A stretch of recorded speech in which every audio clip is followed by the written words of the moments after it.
So hi everybody and welcome back. This is Fia, and today I thought I'd show you how I'm gonna paint these windows up. I think it's 13 double windows or 26 of these single ones.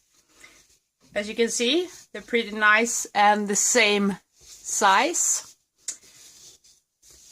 And if you take two of them, I'm just taking two randomly. See if I can get it. You see they line up nicely. Let's turn them around. And there as well. Nothing much showing on the other side. I'm going to put plastic between them to use as windows. But I'm going to paint these up now. And to paint these, I'm just using a really dark craft paint, a dark brown craft paint. And this one just happens to be a PBO walnut, but a dark burnt ochre or something in the same family should work. I'm gonna make these to be a bit weathered, so more of a grayish brown than a fresh cut wood. That would be more of a yellow brown. So I'm just getting some paint on my palette. And I have some white paper here, so hopefully you can see it better. And I'm using it full strength. And I'm brushing it in the nooks as well. Because when I do painting like this, I want the base color to be the color that you see all through. I could have made this in a dark brown polymer clay to skip this step, but as it happens I have a big loaf of black. So now you can start to see, I hope, see if I can get it to focus. The texture is starting to come out. There you go. So I'm going to paint up all of these windows and let them dry, and then I'll be back and show you the next step. Bye. Okay, so I'm back. My windows are dry, or almost dry at least. And now I'm just going to take a scruffy brush that has pretty stiff bristles. Because I'm going to dry brush this. And I'm going to keep going with my burnt ochre kind of color. But I'm going to mix in some of more like a linen white or an off-white color. This one says linen. And I'm going to start with a little bit only. About 2 parts or 3 parts of the walnutty and color, the dark color, and about 1 part of the linen color, and it's gonna become a pretty light color. Show you here. So I'm gonna take my brush and I'm gonna see if you can see. Wipe most of it off. This is going to be a pretty heavy dry brushing. And I'm going to brush it against the grains that I've made with my little tool that I showed you when I made these windows. And I don't mind if there's some paint going in the cracks a little bit, but not too much. And of course, when you painted the first coat, I made sure to paint the sides as well and the insides as well. And let me see here. Now you can start to really see if I can get some focus on it, the texture on it. So I'm gonna do this to all my windows, and then I'll be back for the next step. Bye. Okay, so I'm back, and I just thought before I did the finished did the last one, I'll just show you the difference in what you're looking at this stage. So now I'm going to take my paint I have left over, and I'm going in with, so it's about a 50-50 mix of the white linen color and the walnut color. And let's see. Okay, you can see. And you see, we've got a pretty light color now. And for this stage, I'm wiping my brush off pretty well, because now I'm gonna do, see, can you see me? Focus. Focus.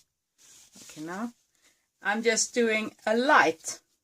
You see, I'm not scrubbing as hard. And I'm just getting the high points. And just to show you the difference you have now, it's not a huge difference, but you get more of an contrast, and it picks up more of the details. So I'm gonna do this to the rest of my windows, and then I'll be back. See you in a bit. Bye. Okay, I'm back. Now my windows are dry brushed 2 times, and I'm gonna go in with a glaze wash. And this is a wash with 1 part Liquitex ink in carbon black,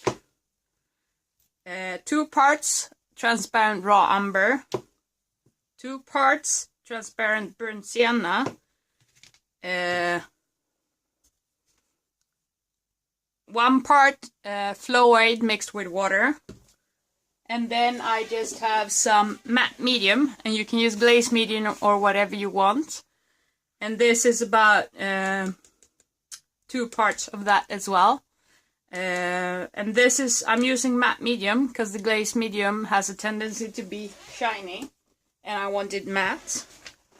So now, and I'm using a medium because I want the paint to stay put. And if you can see, it's hard to explain.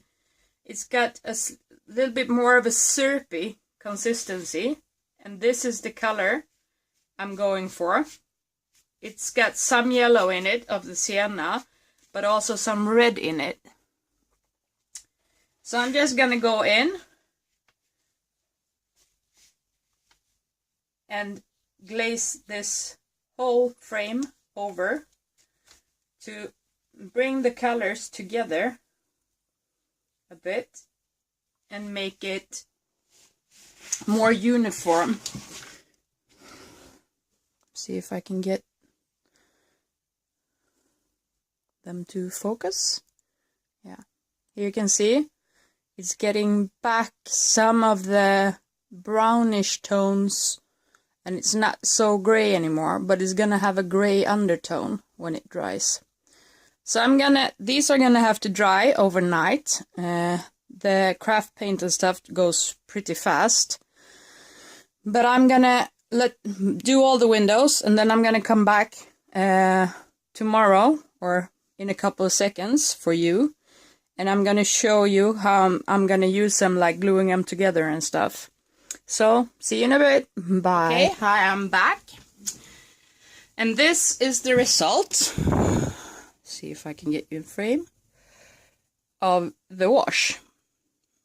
Focus. As you can see, this is without the wash, and this is one of my wonky frames, and this is with the wash. And you see it has more of a soft coloration to it. This is more ashy, and this is more woody. So now I'm gonna show you how I take and make proper windows out of these. I just have an acetate sheet. This is one from Stamps, but you can use whatever. You can use like overhead paper or from packaging or whatever. And I'm gonna take 2 windows, and I'm gonna use, this is like a super glue, but a heavy super glue, like a thick one. And I'm just going in and thinly applying this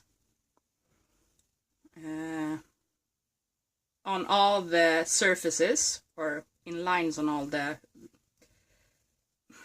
bars, or how to call it. And I'm trying to not get it on the inside so it doesn't smudge on my acetate. Then I just go in and on a corner I put the acetate on. And then I do the same thing to the back piece or the other side. Like so. And I just plop it on. Make sure they're somewhat even. And like so. And then I let it dry. And then I just use a pair of scissors and cut around it after it's dry. And then I end up with something like this. You can see there's a sheen to it. It looks, see if I can get it to focus, like this. It's not very thick. See if I can get a scale for you. It's about 1/2 centimeter thick, so 5 millimeters thick, as it is now, with the plastic in it. And for me, I'm gonna use chipboard when I'm gonna build what I'm gonna use this for. I'm gonna build, I think, an alchemist shop. So I've just cut roughly, measured my windows and cut out a frame just to show you how it would look. And I will use pretty thick chipboard. This I think is a 2 millimeter, 3 millimeter, no, 2 millimeter.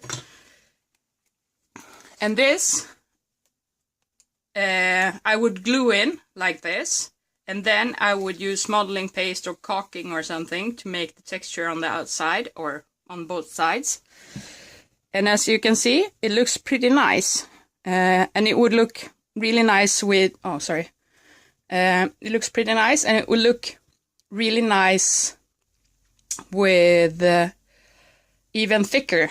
You can make it so it's flush with like foam board or something. As you can see now, it's sticking out a little bit on both sides.